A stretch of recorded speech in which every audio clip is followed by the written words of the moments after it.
Hubert Mention, bonjour. Vous êtes conférencier international et écrivain, passionné de spiritualité orientale et autochtone. Vous êtes notamment l'auteur du livre de la sagesse Cri et La voix du chagrin d'amour. Vous êtes également grand connaisseur du milieu culturel puisque vous avez œuvré pendant 25 ans dans le show business. Et plus particulièrement, ces dernières années, vous êtes spécialisé dans l'éducation à l'image et aux médias. Qu'est-ce que vous souhaitez nous transmettre à travers votre conférence « Guérir l'amour en soi » ? Si on examine,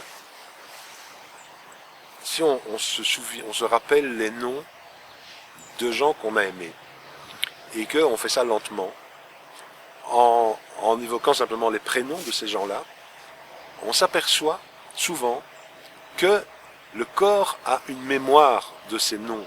C'est-à-dire que quand on évoque un nom, ça fait quelque chose dans le corps. Et quand ça fait ça, c'est généralement parce qu'il y a encore une souffrance, une douleur qui est associée à ce prénom. Parfois, d'ailleurs, ça peut être une douleur intense. Parfois, c'est une douleur plus légère. Est-ce que on va porter toute notre vie ce poids? Est-ce que toute notre vie, quand on va repenser à ce nom, à cette personne, on va ressentir de la peine?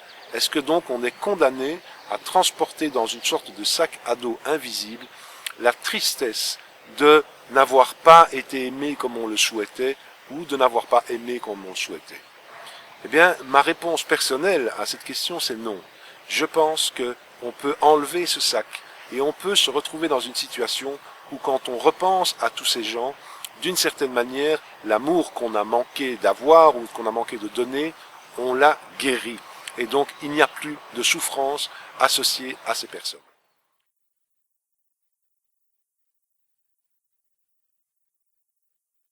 J'ai vérifié ça sur moi parce que j'ai écrit un livre sur le sujet qui raconte toute l'expérience que j'ai eue par rapport à un chagrin d'amour très important et j'ai réussi à en sortir complètement. C'est-à-dire que quand je repense aujourd'hui à cette personne et à d'autres personnes, je n'ai plus du tout, je suis en paix complète et je voudrais aider les gens à être en paix avec toutes les relations qu'ils ont pu avoir parce que c'est très important d'avoir la paix en soi. Et je crois que l'amour en soi-même et la paix en soi-même sont extrêmement liés.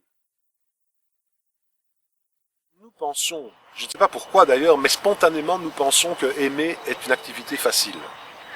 Je ne sais pas d'où vient cette croyance que aimer est facile. Si c'était tellement facile d'aimer, il y aurait beaucoup moins de gens qui souffriraient des blessures de leur enfance, parce que la plupart des blessures de l'enfance sont des blessures qui viennent d'un manque d'amour. Donc je ne sais pas qui a inventé l'idée qu'il est facile d'aimer, mais ce n'est pas facile d'aimer, ce n'est certainement pas facile d'aimer bien. D'ailleurs, la preuve de ça, c'est regardons à quel point il est difficile de s'aimer soi-même. Ce n'est pas du tout facile de s'aimer soi-même. Et d'ailleurs, s'aider et s'aimer, c'est la même chose. Ce n'est pas du tout facile, c'est un long travail. Comment fait-on? Comment fait-on pour s'aimer soi-même? La première chose, bien entendu, pour s'aimer soi-même, c'est le non-jugement de soi-même et c'est l'acceptation de soi-même. Mais comment fait-on pour accepter qui on est? Ça encore, c'est une question qui n'est pas du tout une question philosophique, c'est une question très pratique. Comment fait-on pour s'accepter? Et quand on est rejeté, c'est encore plus difficile, quand on a la sensation qu'on a été rejeté par l'autre, parce que finalement, on juge à un moment donné que c'est normal que l'autre nous a rejetés parce qu'on ne valait pas assez la peine.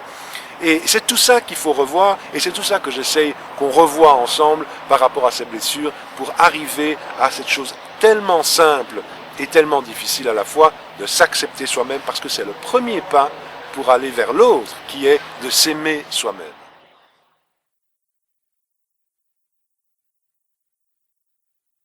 Quand on a un chagrin d'amour, la première chose qu'on ressent, évidemment, c'est une immense solitude.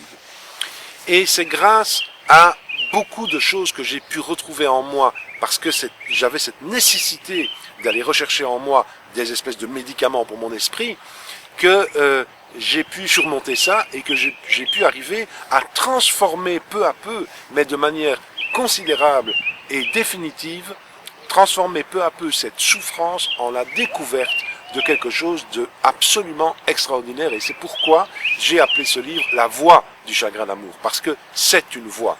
Il y a beaucoup de voix, mais celle-là, c'est la voix d'une souffrance. Généralement, c'est quand même par la souffrance qu'on va vers la transformation, c'est une voie qui est extraordinaire à explorer. Et ce sont tous les outils que j'ai utilisés et qui m'ont vraiment permis non seulement de sortir de cette grande peine et de cette grande souffrance, mais d'accéder à quelque chose de très différent. C'est ces outils-là que je veux exposer aux gens pour leur dire, écoutez, essayez-les, essayez-les. Vous verrez bien si ça fonctionne ou pas. Je sais que beaucoup fonctionnent parce qu'évidemment, depuis la sortie du livre, j'ai parlé à beaucoup de gens qui sont dans cette situation et j'ai vu les effets que ça peut avoir, mais moi je ne veux pas prétendre qu'il y a quoi que ce soit de magique là-dedans. C'est simplement qu'il faut l'essayer et parfois, un simple outil, un simple mot, une simple réflexion peut tout changer. L'amour, évidemment, ce n'est pas seulement la question de la relation sentimentale. Nous avons autour de nous beaucoup de relations qui ne sont pas de nature purement sentimentale et dans lesquelles on peut ressentir évidemment un manque d'amour, par exemple le père et la fille, par exemple la mère et le fils, ou dans l'amitié, ou avec un enfant, etc. Et comment peut-on refaire la paix avec tout ça? Eh bien, je pense que l'outil le plus principal, qui heureusement est gratuit, qui heureusement est extrêmement répandu, que nous avons tous, c'est le pouvoir de réfléchir, c'est le pouvoir de raisonner. Dans cette conférence atelier, il y a toute une série d'outils que j'utilise, qui sont des outils, soit qui viennent d'autres disciplines, par exemple de la spiritualité autochtone. Il y a beaucoup de choses très intéressantes par rapport à la conception de l'amour dans le monde autochtone, qui n'est pas du tout la même conception que celle que nous avons généralement en Occident. Il y a aussi le pouvoir extraordinaire du mot, du verbe, le pouvoir de nommer la chose. Il y a aussi des expériences qui sont très étonnantes parce qu'elles permettent d'oublier des moments qui ont été extrêmement douloureux. Donc je crois que les gens qui sortent de cette conférence se sentent vraiment allégés parce qu'ils ont pratiqué sur eux-mêmes. C'est ça qui est toujours très intéressant, c'est de pouvoir pratiquer quelque chose sur soi-même et de juger de soi-même les effets que ça procure, sans d'ailleurs devoir les exprimer ailleurs, parce que ce sont des choses qui sont quand même très intimes, mais au moins de les vivre. Donc d'avoir vécu cette expérience de la recherche de la vérité en soi-même, et puis d'avoir peu à peu une conception de l'amour qui peut-être, on va se rendre compte qu'elle n'était pas très solide, elle va s'écrouler au profit d'une autre qui est certainement plus proche de la vérité que celle qu'on essaye de nous imposer depuis des décennies.